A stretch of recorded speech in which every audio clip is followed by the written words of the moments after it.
مش قلتلكوا هفضل ورا طريقه الكونتور بتاعت المناخير دي لحد ما الاقي طريقه تظبط معايا؟ طريقه اهي، هي بغطا، بس يلا نجربها.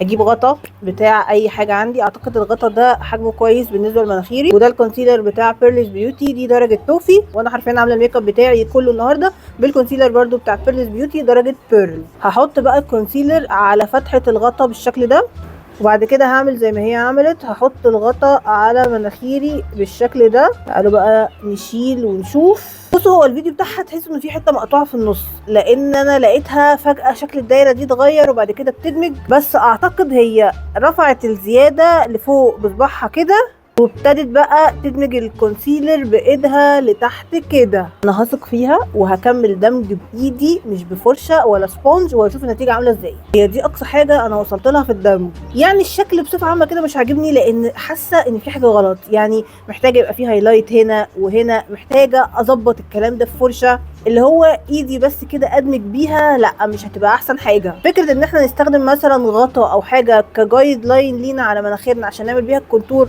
لطيفه بس مش ضروريه، زائد ان هي مش بالسهوله اللي هي مبيناها في الفيديو دي، اللي هو مجرد ما احط الغطا وادمج بايدي الدنيا اتظبطت. لا، هي محتاجه شويه شغل وشويه تظبيط عشان توصل للشكل الحلو اللي بنشوفه في الفيديوهات بتاعت البلوجرز والبيوتي كونتنت كريتورز. بس كالعاده عشان انتوا بتشوفوا حاجه غير اللي انا بشوفها، هستنى رايكم تحت في الكومنتات.